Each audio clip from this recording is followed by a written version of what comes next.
para nosotros es muy importante que ustedes sigan haciendo, sigan actualizándose. Me da gusto verles y saber que les interesa estos eventos a todos. Les presento al doctor Rafael Campanella. El doctor Rafael Campanella es especialista en endodoncia, es graduado de la Universidad UTE y les va a dar una charla sobre irrigación para que ustedes estén siempre al frente de todo. El doctor publica artículos, es conferencista y le dejo con el doctor. Disfruten de la charla. Muy buenos días, ¿cómo están? Qué gusto. Antes de empezar, quisiera preguntarles si se escucha bien y si pueden ver la imagen de manera correcta, por favor, para que me avisen. Chicos, por favor, nos ayudan levantando la mano si se ve y se escucha bien. Sí. Se están levantando. Sí, están levantando. ¿La imagen se alcanza a ver, se aprecia bien las imágenes? Sí, estamos bien. Ya, chicos, muchas gracias. Listo. Entonces, espero que con esta conversación que la vamos a realizar se aclaren muchas dudas en cuanto a uno de los temas más importantes que hay en endodoncia, que es la irrigación. Cualquier duda, por favor, con mucho gusto. Si me quieren interrumpir, también no hay ningún problema. Me interesa mucho es que podamos entender y captar esta pequeña conversación. ¿Me ayuda? ¿Va cambiando? Sí. Bueno, podemos observar claramente la imagen, ¿no? ¿Cuál es la concepción básica del sistema de conductos radiculares? Nosotros tenemos que tener en cuenta que nosotros no estamos trabajando en un sistema tubular netamente. Recordemos que la anatomía interna es muy variable, es algo que no es predecible. Entonces nos estamos enfrentando ¿hacia qué? Hacia este tipo de anatomía. Por eso es la concepción básica de un conducto radicular. Recordemos que los conductos radiculares son multiconcéntricos, es decir, son rectos en ciertas partes y con varias alternaciones a lo largo de su recorrido. Es por eso que la preparación mecánica no es suficiente para poder realizar nuestros tratamientos. Tenemos todas estas irregularidades que ya conocemos dentro de la anatomía interna. Tenemos ismos, anastomosis, todas las clasificaciones del sistema de conductos radiculares que tenemos que tener en cuenta al momento de planificar nuestro tratamiento de endodoncia. Es por eso que necesitamos obligatoriamente un tratamiento o un procedimiento adicional a nuestra preparación mecánica, que en este caso es la irrigación. No solamente en una parte del conducto radicular nos enfrentamos hacia este tipo de alteraciones anatómicas.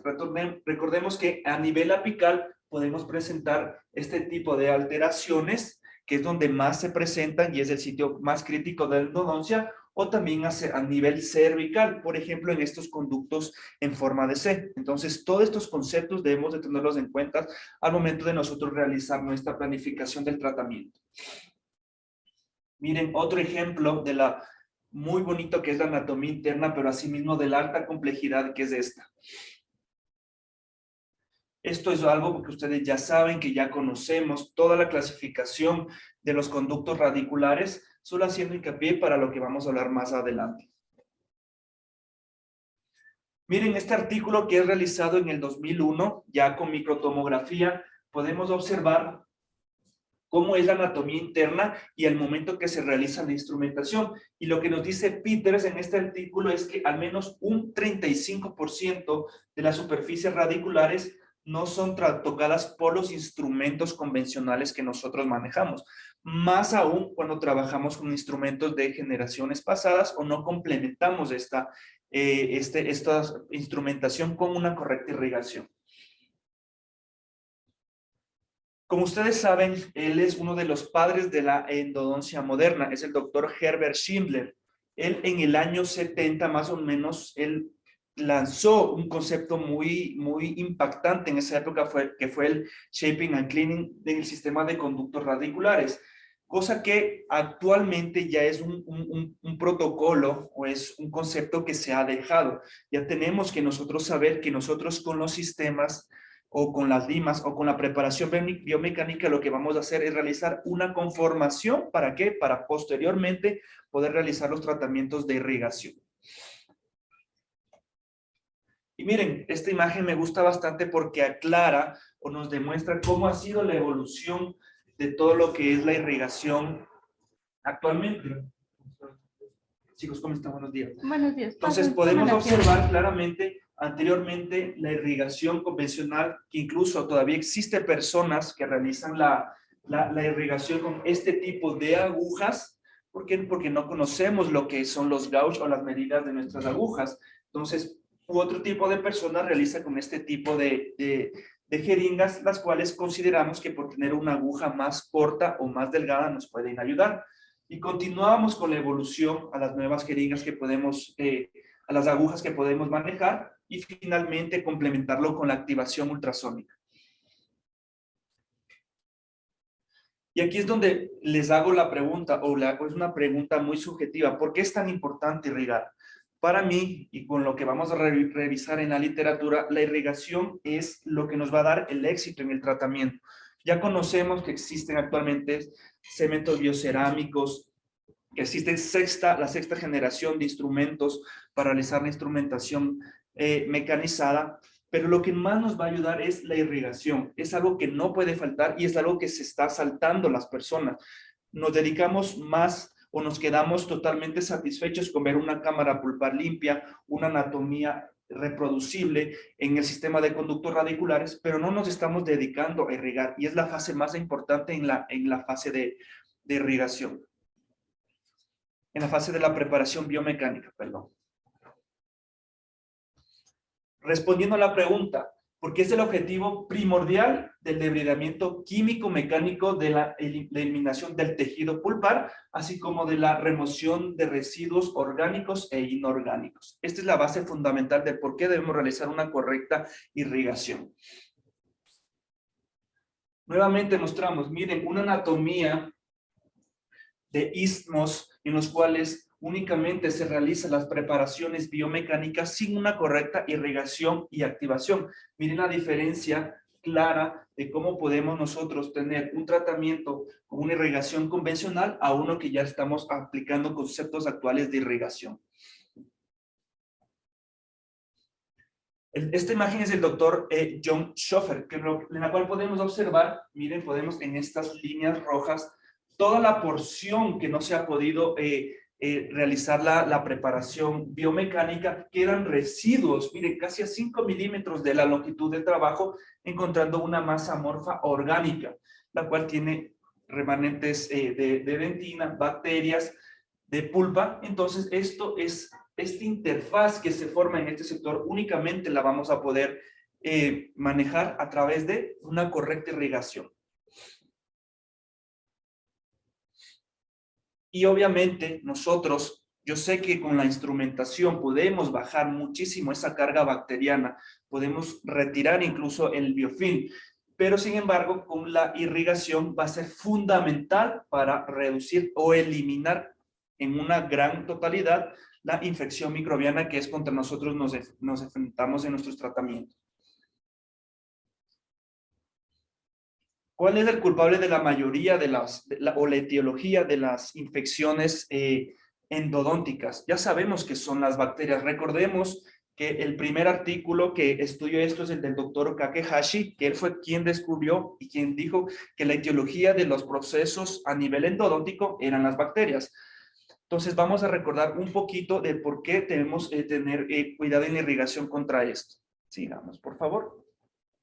Esto es algo que ya nosotros sabemos cómo se forma el biofilm bacteriano, que es el principal responsable de estas infecciones, ¿no? Son todas estas condiciones que se van a presentar. Tenemos bacterias como la Porphyromonas gingivalis, endodontalis, o los Prevotella intermedia nigrescens que nos dan estos pigmentos en las infecciones endodónticas primarias y secundarias. Peor aún cuando ya tenemos infecciones persistentes, como cuando se da con el Enterococcus fecalis. Nosotros tenemos que muchas veces pensar, identificar estrategias de nuestra irrigación para poder combatir y eliminar estos tipos de microorganismos que pueden ser muy agresivos y nos pueden llevar al fracaso de nuestro tratamiento. ¿Por qué el biofilm es tan complejo y tan difícil de manejar? Siguiente, por favor. Tenemos esta imagen que nos muestra claramente cómo el biofilm es una agrupación que incluso de bacterias que incluso está protegida por una matriz extracelular que es muy difícil de combatir. Las bacterias se van a agrupar de tal manera que van a realizar procesos de obstaculización para los procedimientos, incluso para la remoción mecánica. Va a haber una diferenciación de células con alta actividad bacterianas, que son las células latentes que van a estar en el interior del biofilm. Células que activan, expresan respuestas de estrés para antagonizar contra los medicamentos, ¿sí? Los antimicrobianos, y células que van a desarrollar una alta resistencia. Entonces debemos pensar si estamos realizando una correcta desinfección de nuestro sistema de conductos radiculares. Es algo muy subjetivo que les quiero dejar, porque lo que vemos es que las personas con los sistemas mecanizados o con lo que actualmente contamos, consideran que realizar un tratamiento de conductos en 1 hora, en 40 minutos, nos puede llevar a un éxito por la imagen radiográfica, pero no es así. Recordemos que estamos realizando un tratamiento y un tratamiento tiene que tener una secuencia y tiene que tener una forma de manejarlo. Entonces, siempre yo les voy a recomendar que tener mucho cuidado al realizar la irrigación. Este artículo es del doctor Wong y Chung en el 2004. Ustedes pueden observar, esto es un corte sagital de un diente en el cual se inoculó bacterias, ¿sí? Y miren que lo que nos dice que microorganismos como el Enterococcus fecalis, la Porphyromonas gingivalis, pueden penetrar hasta 500 nanómetros a nivel de los túbulos dentinarios. Si ustedes pueden observar, esto es un tipo de estudio que se llama Life and Death. Estas zonas rojas son el tipo de los microorganismos que han sido eliminados por medio de la irrigación, y a través de que avanzan las capas podemos observar que están de una manera pigmentada verde. Son los microorganismos vivos. Recordemos que la irrigación convencional podemos llegar hasta 100, 200 nanómetros en lo que es la penetración. Entonces, por eso es que hay que mejorar la dinámica de la irrigación para poder combatir esta zona y que por lo menos cuando realicemos la obturación podamos encerrar estos microorganismos y que no se siga dando la multiplicación, la replicación de estos. Hablamos de bacterias, hablamos de anatomía. Otro factor muy importante que nos puede llevar a un fracaso a nivel de la parte del tratamiento de endodoncia es la formación del smear layer. Nosotros cuando estamos realizando instrumentación, todo el tiempo vamos a producir este tipo de barrillo que se va incluso a realizar una extravasación de o se puede acumular. Entonces debemos pensar en estrategias para impedir que esto nos altere nuestro tratamiento. Y una de ellas es obviamente la irrigación.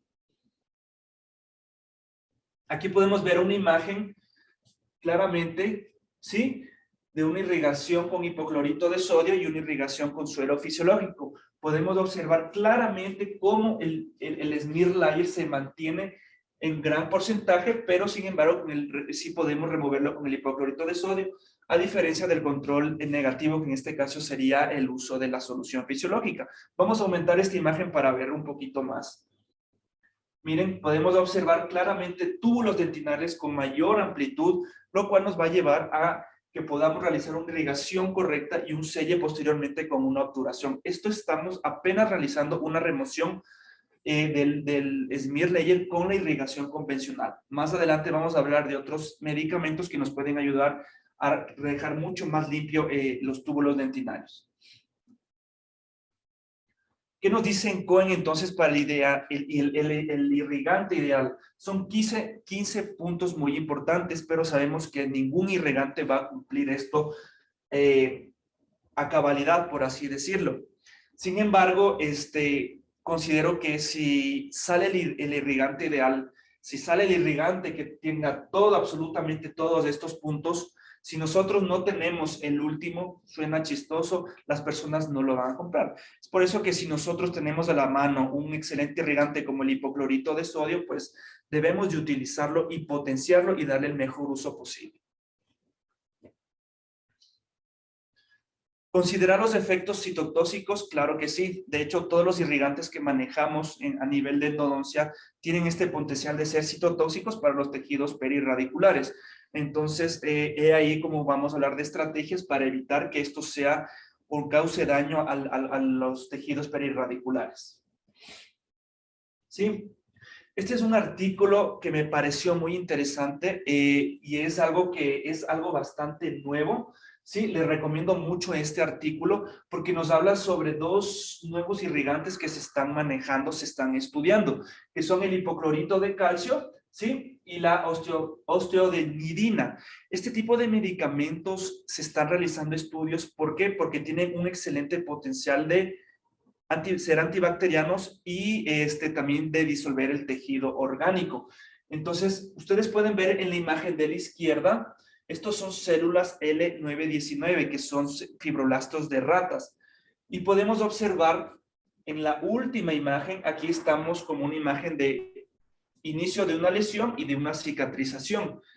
El último de estos es hipoclorito de sodio al 2.25%. Arriba tenemos el hipoclorito de calcio y la osteonectina tenemos en esta imagen. Y podemos observar que hay un cierre total de la herida o de la cicatrización a las 24 horas.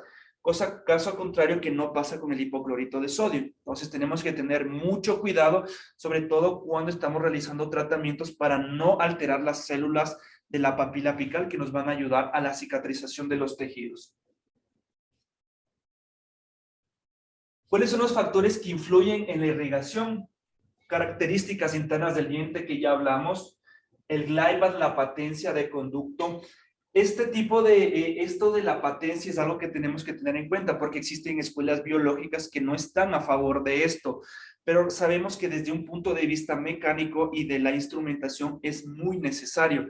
Es algo que es muy discutible y que muchas personas no están de acuerdo, pero en la mayoría de los procedimientos sabemos que realizar una correcta patencia nos va a impedir incluso que se formen tapones, que se forme la famosa taper lock, etcétera, cosas que son, como les dije, mecánicamente relacionadas con el procedimiento de endodoncia.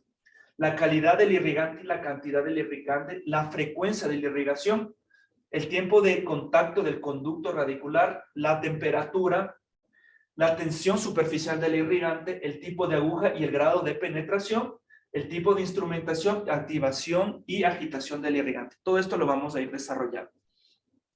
Por favor. Antes de dedicarnos a explorar cada uno de estos temas, vamos a hablar un poco sobre las soluciones irrigadoras que utilizamos en endodoncia. Voy a hablar de las tres básicas que son fundamentales. Existen muchas más, pero creo que estas tres son las más importantes y las que más utilizamos nosotros.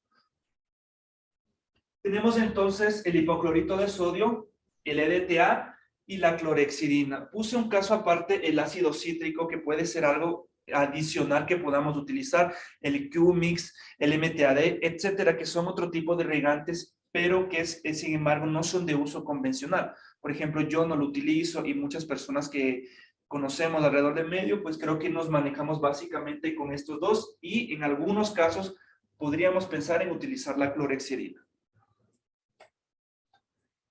El hipoclorito de sodio es la solución más comúnmente utilizada, ¿no? Creo que es el gold estándar a nivel de la irrigación a nivel mundial.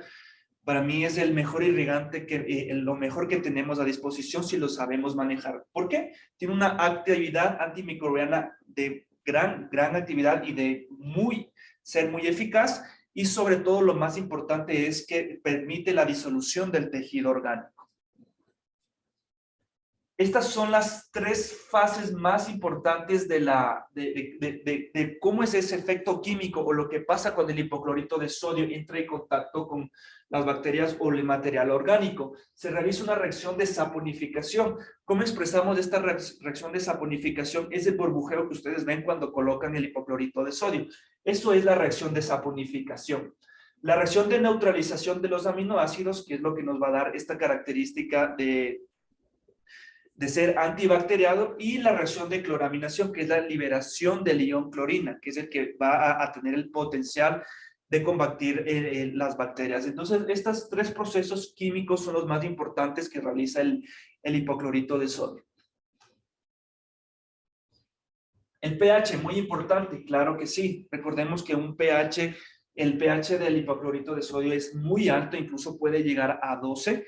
se dice que puede llegar a 12 mientras se mantenga en constante recambio. ¿Listo? Entonces, cuando es mayor a 8.5 se van a liberar estos iones hipoclorito y al tener un pH se va a realizar lo que ya mencionamos, que es la disolución orgánica.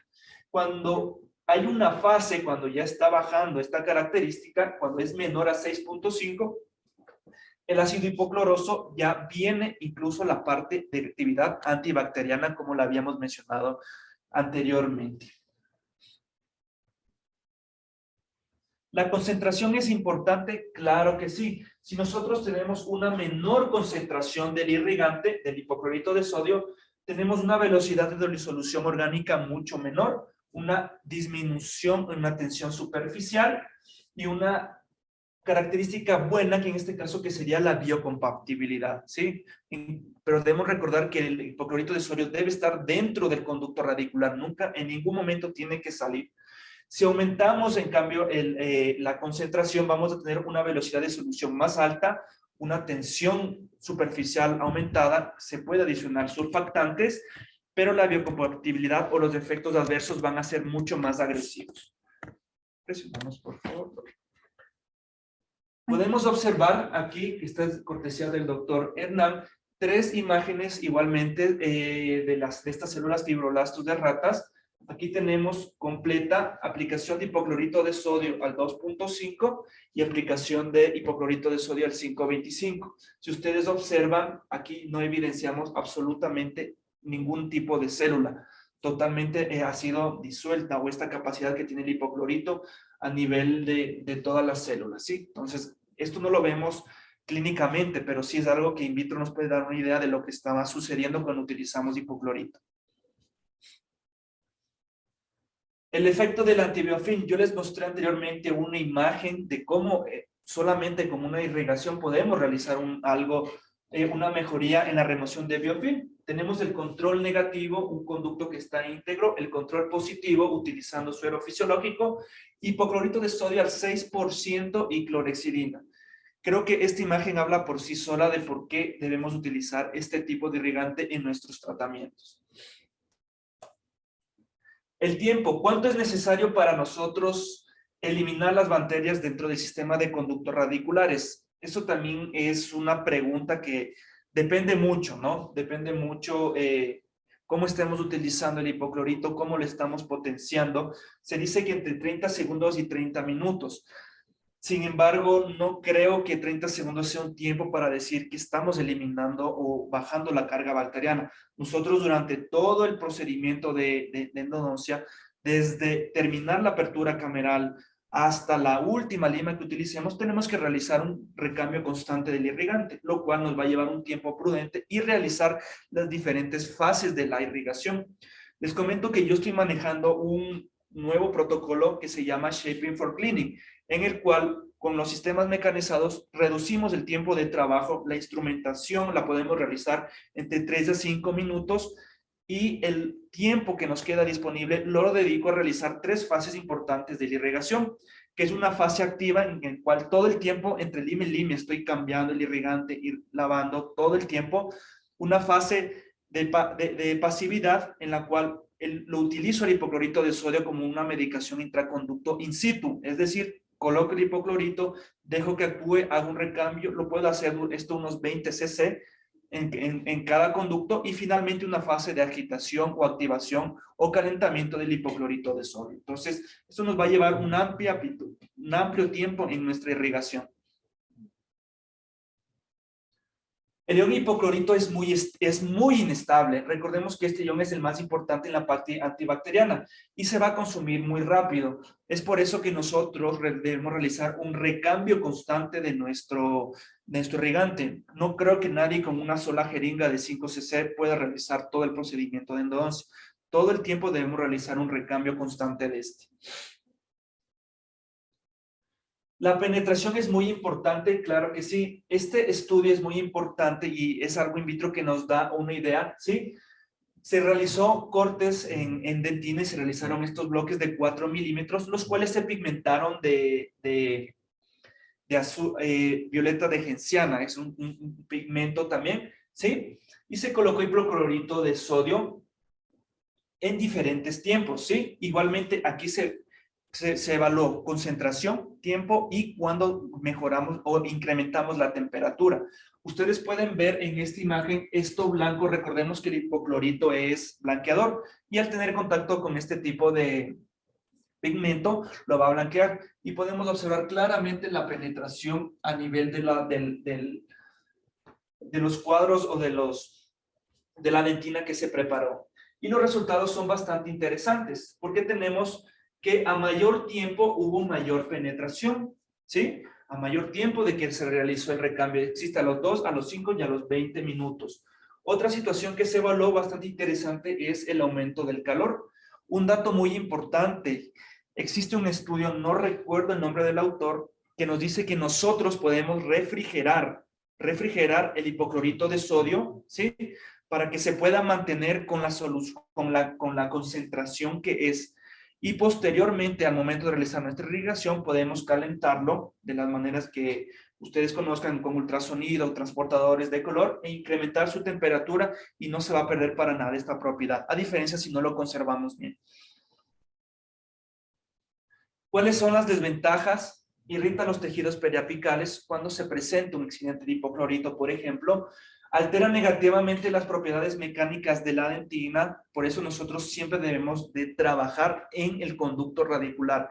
Debemos aprender que el aislamiento debe incluir procedimientos como la reconstrucción preendodóntica, por ejemplo, para que la dentina circundante sea dentina sana y no entre en contacto con el hipoclorito de sodio. Y se dice que reduce la fuerza de unión de los cementos endodónticos. Entonces, estas son las ciertas desventajas. Como les dije, ningún irrigante va a cumplir todas las características que nos dice Cohen. Cuando nosotros realizamos, recordemos que hay un nuevo procedimiento, que no es tan nuevo, pero sí es algo que está en bastante auge, que es la regeneración o tratamientos de regeneración en endodoncia. Recordemos que a nivel de la papila apical existen células pluripotenciales que se pueden desarrollar y nos pueden dar efectos beneficiosos. Entonces, puede reducir la supervivencia y diferenciación de las células de esta papila apical, que se puede ver en estos procedimientos de regeneración endodóntica o incluso en los procedimientos de una cicatrización o una regeneración cuando tenemos lesiones de gran tamaño. Entonces, tener mucho cuidado con esto. Aquí podemos observar, ya conocemos, incluso cuando realizamos la patencia, puede realizarse pequeñas cantidades de extravasación del hipoclorito de sodio. Pero una cosa es que suceda esto por un procedimiento mecánico y otra que por un procedimiento iatrogénico que, por ejemplo, se da en el accidente de hipoclorito de sodio. Ya es algo que les he recalcado bastante. Esa es otra charla, otro manejo que en algún momento se puede dar para que conozcan cómo evitar esta situación. La clorhexidina es un medicamento, solución irrigadora que se usa bastante a nivel mundial, sobre todo más en odontología, por su característica de ser antibacteriana. ¿Cuál es la característica principal de la clorhexidina? La sustantividad. ¿Qué es la sustantividad? Esa propiedad de quedar dentro de un tejido y seguir con su proceso de liberación y obviamente su capacidad antimicrobiana. Esa es una de las características más importantes que tiene la clorhexidina.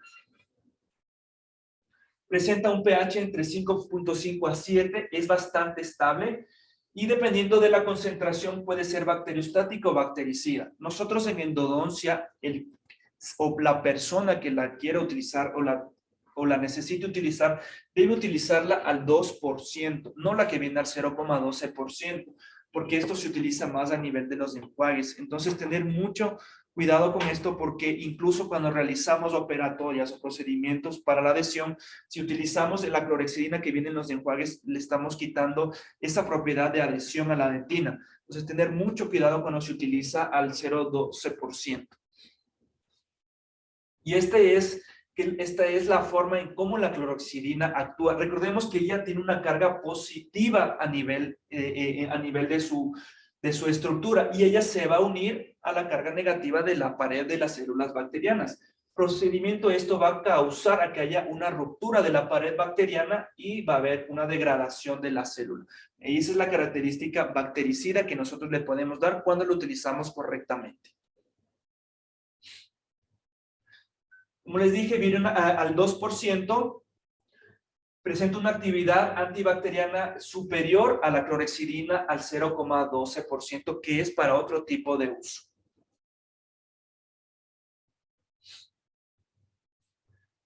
El hipoclorito de sodio y la clorhexidina no tienen la capacidad de remover el smear layer o el barrillo dentinario. Entonces, siempre nos tenemos que ayudar de otro irrigante como es el EDTA, que también lo vamos a hablar más adelante.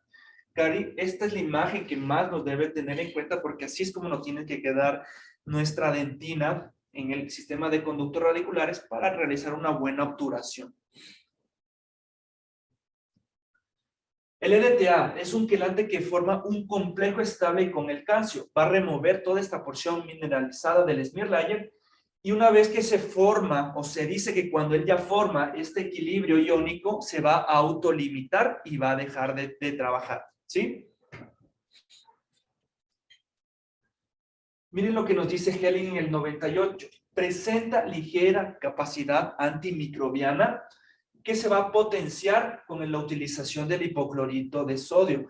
Pero en la imagen de la derecha, cuando nosotros lo utilizamos en forma de gel o lo utilizamos directamente, el ejemplo más claro que se utiliza esto es cuando te dice que lo utilices para bajar un conducto atrésico, por ejemplo, ¿sí? No se debe de utilizar nunca antes de el hipoclorito de sodio, porque puede causar una erosión de la dentina y al causar esto, nosotros podemos cometer errores de procedimiento como son, por ejemplo, los escalones, las desviaciones, etcétera. Entonces recuerden que existen otras estrategias para el manejo de estos conductos, pero el EDTA no se puede utilizar para esto, en ninguna presentación, en gel o en la solución líquida. Tener mucho cuidado con esto.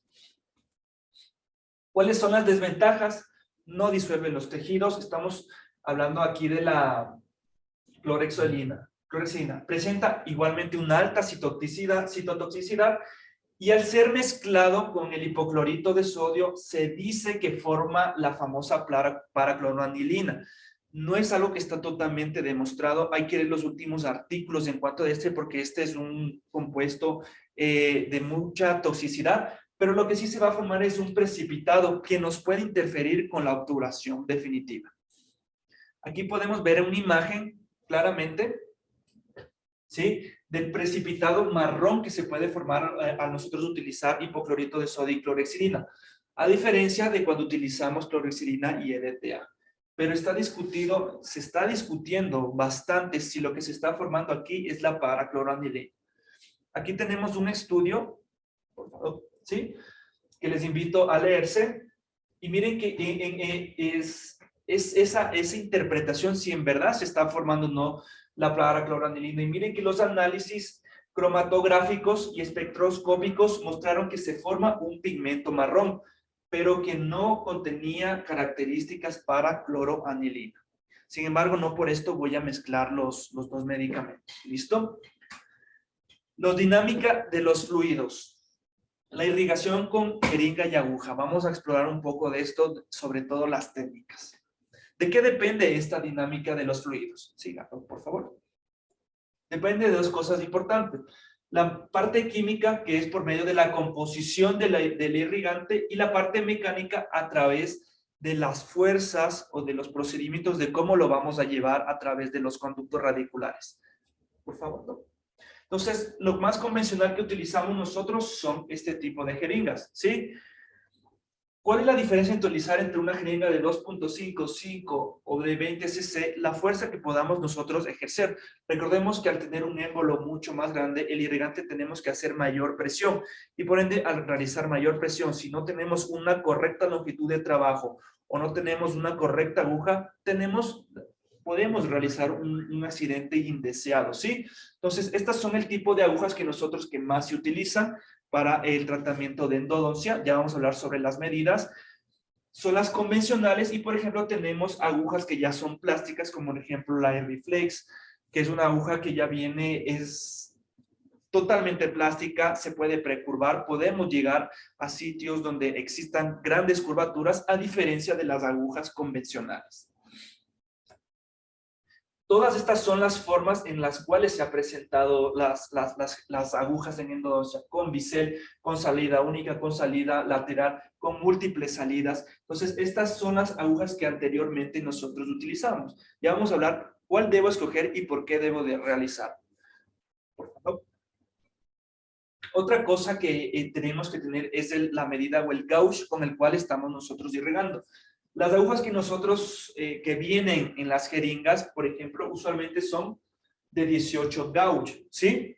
Estas agujas son muy grandes y si nosotros nos vamos a las medidas y comparamos las medidas con instrumentales de endodoncia, miren que un gauge 21 corresponde a un instrumental .80.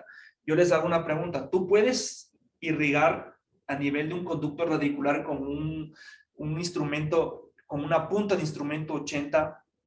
Creo que no. Entonces, por ende, nosotros debemos conocer qué medida y qué aguja estamos utilizando. Por lo general, en endodoncia utilizamos las que son de gauge 27, 30 o 31, que corresponden a instrumentos 40, 30 y 25. Eso ustedes lo tienen que ver cuando vayan a comprar la aguja y ver el tipo de gauge que están utilizando, y asimismo con la instrumentación van a poder ver que al utilizar una gauge 30-31, su aguja les puede ayudar y puede llegar a longitud de irrigación en este caso. Entonces, tener mucho ojo al momento de elegir nuestra aguja.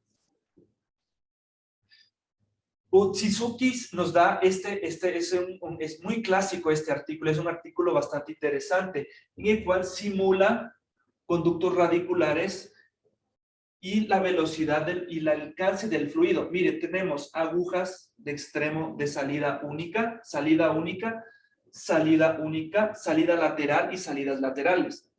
Al momento de realizar la irrigación, pueden observar que cada una llega a diferentes distancias. Por eso es que nosotros tenemos que tener cuidado al momento de realizar la irrigación. Tengan mucho cuidado en su toma de longitud de trabajo para evitar que, por ejemplo, ocurran extravasaciones por fuera del sistema de conductos radiculares. Entonces, yo siempre recomiendo agujas, por ejemplo, de salida lateral que nos permitan realizar un correcto control de la irrigación para no extravasar el irrigante. Por favor, ¿no? En el mismo artículo que nos dicen que instrumentados hasta una lima 40 con conicidad al 5%, ¿sí? A 1.5 milímetros de la longitud, volvemos a revisar las agujas de salida lateral y las agujas de salida única, y podemos observar que estas tienden a extravasar y a salir del irrigante. Entonces, tener mucho cuidado con esto. Las puntas de succión son bastante útiles, es algo que podemos conseguirlo, nos ayudan porque entre irrigante y irrigante siempre hay que realizar un recambio, y el recambio incluye dejar totalmente o sacar el irrigante anteriormente utilizado y renovarlo. Tenemos las Navitip, que son bastante convencionales, las podemos conseguir fácilmente, y al igual ellas tienen unas medidas específicas. Tenemos la verde, que corresponden a 0.48, y la morada a 0.36, que se pueden adaptar a todo tipo de salida Loper-Lock, que la tienen cualquier tipo de cánula de succión en endodoncia, ¿sí? La irrigación por aguja, porque es beneficiosa, porque es de muy fácil uso, es algo que se puede conseguir. Sin embargo, no tenemos control de la profundidad y volumen. Se realiza aquí lo que se llama la presión positiva. Por ende, realizar una presión positiva se puede dar una extrusión al lápiz. Es una técnica muy buena, pero hay que saber utilizarla. Y puede causar un daño tisular y daño postoperatorio cuando esto ocurre. Entonces, es una técnica bastante buena, pero que si la sabemos manejar, nos va a ayudar. El paradigma de Chou. Chou en el año 1983, él ya se preguntó cuál puede ser la irrigación ideal, y nos da estos 3 puntos importantes. Crear una irrigación continua, que el irrigante alcance el ápice o la zona apical o la longitud de trabajo, y que las partículas salgan, que toda partícula que esté contenida, tejido vital, detritus, bacterias, remanentes de material, puedan salir. Entonces, que estas partículas salgan del conducto radicular. Lo que nos tenemos que preguntar es que si esto lo estamos realizando, si lo estamos realizando con nuestra técnica de irrigación. Otro punto muy importante es que al realizar este recambio de irrigante se va a formar lo que se llama el apical vapor lock o la burbuja apical. Esto se da porque existe una zona muerta. Recordemos que cuando tenemos un conducto, a pesar de que tengamos un tejido, igual ahí tenemos aire. Y esta zona muerta se puede formar esta burbuja, lo cual nos puede bloquear y nos puede impedir la llegada de los irrigantes a la zona más crítica en endodoncia, que es el tercio apical. Por favor, Doc. Aquí tenemos lo que ya les dije, ¿sí? La zona muerta nos está llegando únicamente hasta esta zona, la irrigación. Nosotros no podemos estar seguros si es que nos está llegando eso. Entonces hay que realizar otro tipo de procedimientos para que esto no ocurra, ¿sí? La zona muerta no hay intercambio del irrigante entre 1 a 2 milímetros más allá de la irrigación con la jeringa, siendo que esta presión positiva no va a resultar eficaz. Entonces, aquí podemos ver nuevamente, en este artículo nuevamente, que los instrumentos hasta una punta 50 al 4% con una aguja de 30 gauge a 1 y a 3 milímetros de longitud, podemos observar que cuando realizamos preparaciones más amplias, lo más cercano a la longitud de trabajo, con esta aguja de salida lateral va a haber una menor cantidad de burbujas. Pero con esto no les quiero decir que vamos a ampliar todos los conductos con este tipo de puntas y conicidades, pero sí tener en cuenta que esto puede darse y puede llevarnos al fracaso del tratamiento. Por favor. Entonces, aquí entra un concepto muy importante que es la patencia, que ya les hablé lo que significa y cómo la podemos utilizar. La patencia es nada más que es sobrepasar nuestra longitud de trabajo con limas de muy bajo calibre, entre 1 a 2 milímetros más allá de esta longitud de trabajo, para mantener todo el tiempo el conducto sin ningún tipo de interferencia. Entonces se realizó con un medio de contraste, un grupo sin patencia y un grupo de patencia. Por favor. Y podemos observar claramente en la imagen de la izquierda que dice sin patencia, donde está la flecha roja, que quedan estas burbujas ahí, que no ha habido un correcto limpieza del tercio apical, a diferencia de la imagen de la derecha, donde sí existe esta limpieza total. Entonces, de los 17 casos, 77.3% no presentaron esta burbuja, utilizando la patencia siempre.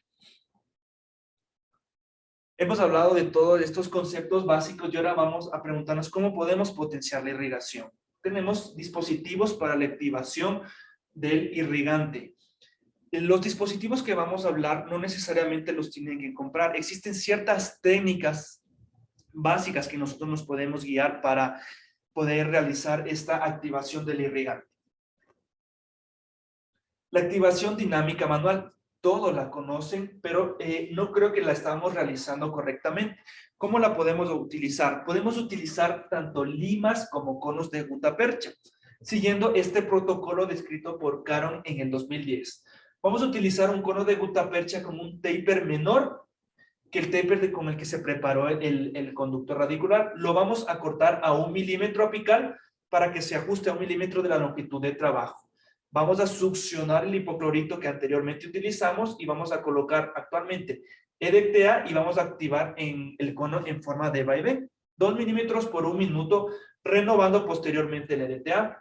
Posteriormente vamos a colocar el hipoclorito de sodio y vamos a repetir el protocolo por 30 segundos, renovando nuevamente el hipoclorito de sodio. Es un protocolo muy sencillo y que nos puede ayudar en casos donde no tengamos otro tipo de instrumentos que vamos a hablar. Aquí estamos hablando de sistemas sónicos. El más conocido es el Endo Activator, ¿sí? Es un activador sónico que puede trabajar entre 2000 a 10,000 ciclos y tiene las puntas justamente para esto, que vienen en 3 diferentes tamaños. El problema es con la parte sónica. Ya se ha demostrado, yo soy de la línea que creo que un dispositivo ultrasónico de mayor voltaje nos pueden ayudar mucho más a este tipo de instrumentos. ¿Cuál es la ventaja de ellos? Que las puntas son de un material muy flexible y nos pueden ayudar a llegar un poco más hacia la longitud de trabajo. Pero podemos complementar el uso de este con otros dispositivos para realizar nuestra activación. Miren este estudio que nos dice que no es significativamente menor que la irrigación con aguja en la remoción del smear layer. Entonces es un dispositivo que sí hay que tenerlo en cuenta al momento, sobre todo por la parte del costo, que es bastante elevado. Entonces, si yo tengo un dispositivo que me va a ayudar mucho más, que tiene más funciones, como los dispositivos ultrasónicos, pues es algo que hay que evaluar antes del momento de nosotros realizar la compra. Irrigación ultrasónica pasiva. El PUI ya es una técnica descrita, ya todos nosotros sabemos cuáles son los efectos beneficiosos que tiene el ultrasonido, no solo en la endodoncia, sino en la odontología en general, ¿sí? Entonces, esta activación pasiva realizada después de la instrumentación tiene las ventajas de que no nos va a desgastar las paredes cuando la realizamos correctamente, va a ser mucho más eficaz que la irrigación convencional y lo podemos asociar con cualquiera de los irrigantes, incluso con los cementos obturadores o medicaciones de intraconductos, ¿sí? Entonces, ¿por qué es importante esto? Porque el uso de esta activación va a combinar ondas acústicas con la acción química del irrigante, generando estas microcorrientes a lo largo de toda la línea de transmisión acústica secundaria, dándonos este efecto que ya nosotros conocemos y dándose al final la cavitación.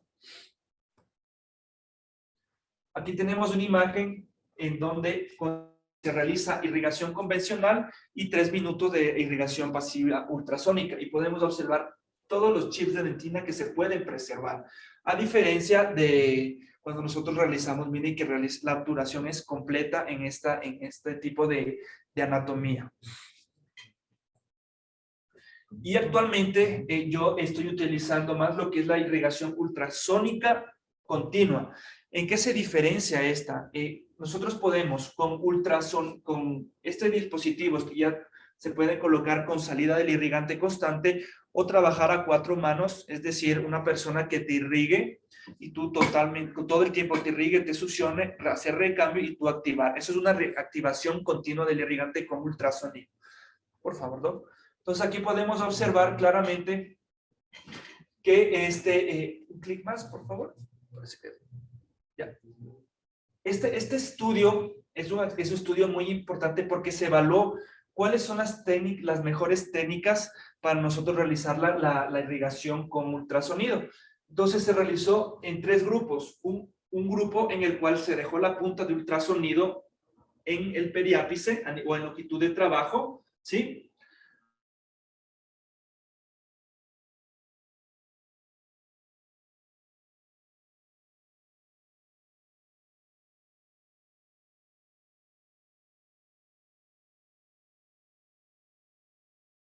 Movimientos de Benba de entrada y de salida.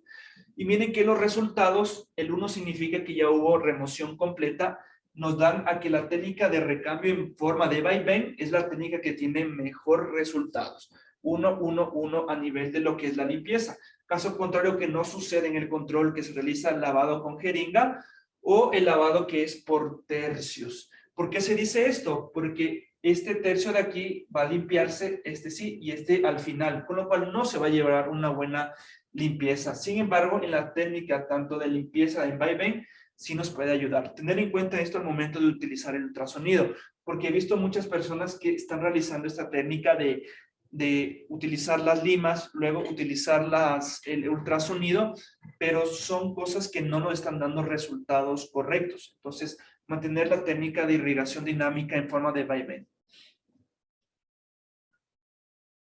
Otro más, por favor.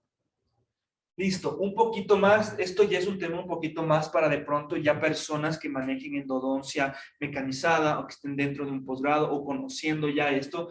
Existen ya sistemas expansibles como por ejemplo la Lima XP Endo Finisher, ¿sí? Que son instrumentos que cuando están en contacto o cuando pasan a nivel de temperatura del cuerpo, ¿sí? Van a realizar una expansión de su punta, lo cual nos va a permitir tocar más paredes, agitar y realizar una remoción de detritus, por ejemplo, o de butapeche en un retratamiento, evitando justamente esto. Nosotros cuando realizamos una instrumentación, existen conductos ovales en el cual vas a trabajar esta zona y así tú incrementes el calibre de tu aguja, lo que vas a realizar es esto.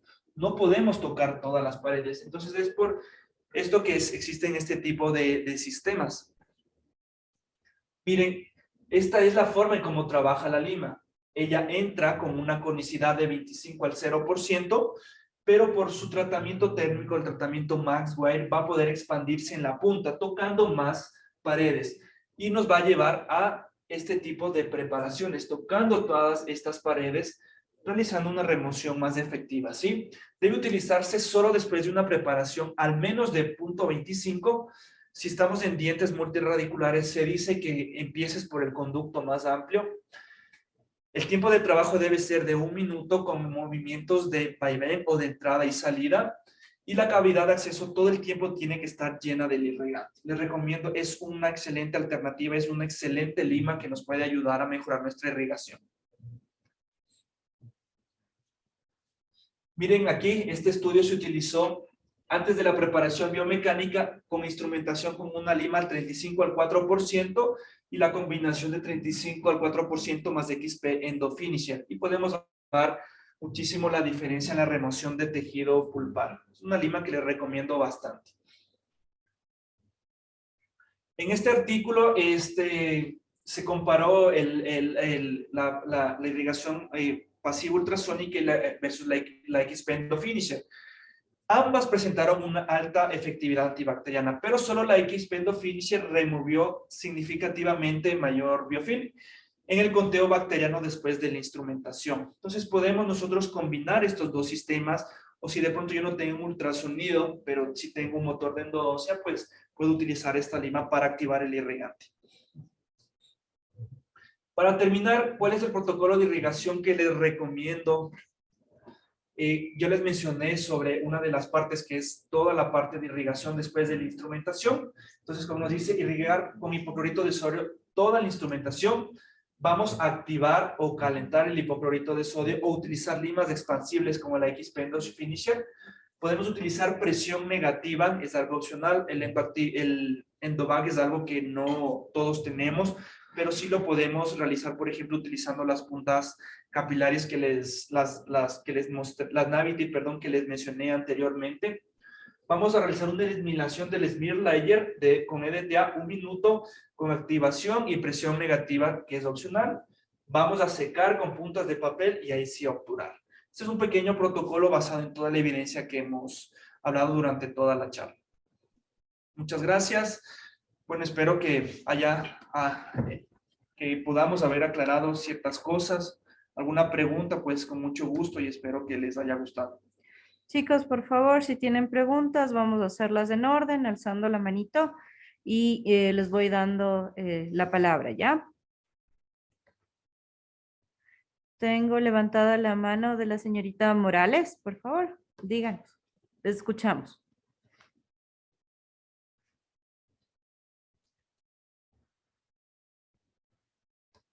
No sé si nos escucha. No nos escucha. Señorita Morales, le estamos escuchando.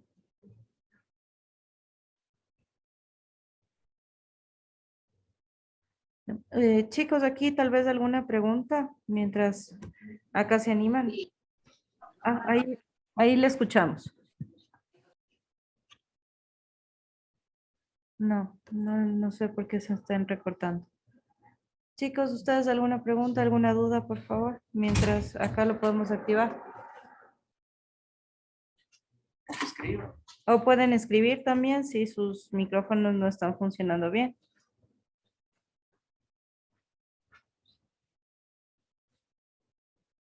No.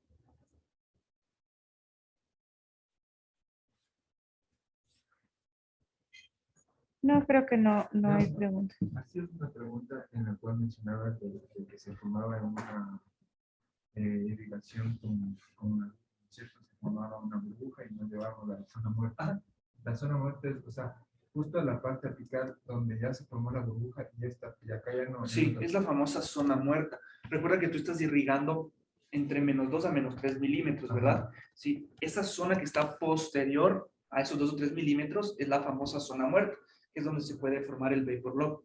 Entonces, ¿cómo tú puedes llevar tu irrigación constante? Una de las formas es la patencia. Sí, con la potencia tú aparte que puedes llevar el hipoclorito de sodio para esa zona o con el mismo ultrasonido. Recuerda que el ultrasonido, tú trabajas a menos 3 milímetros de la longitud, pero como tiene las ondas acústicas, la punta baja, hace esto. Entonces es otra forma de eliminarla y llevar irrigante. Lo mismo se puede hacer. Yo le oí esto una vez en un congreso con la punta de un cono. Sí, se hablé justamente de la activación dinámica manual, que la puede realizar con conos de gutapercha o con una misma lima, sino que con un taper menor a la lima que usted utilizó anteriormente. Sí lo puede hacer. Bueno, chicos, muchísimas gracias por su atención. Hemos enviado un formulario para que por favor nos ayuden llenando con sus datos a los egresados de odontología. Vamos a seguir organizando este tipo de eventos. Les agradecemos mucho su participación. Dogelin. Gracias, chicos. Gracias por todo. Gracias por estar siempre pendientes de nosotros. El doctor Campanella siempre va a estar aquí para cualquier comentario que ustedes quieran. También les invito a que ustedes sigan formándose, sigan sacando posgrados para que luego estén aquí de conferencistas, y qué gusto verles. Veo que hay desde la primera promoción hasta las últimas promociones. Me da mucha alegría verles de nuevo, que se interesen y que se conecten. Qué bueno verles. Gracias por todo. Le agradecemos mucho al doctor Campanella y esperamos que nos Claro pueda que sí. seguir ayudando con más charlas. Con Gracias, gusto. doctor. Cuídense mucho. Hasta luego. Hasta luego, Gracias, chicos.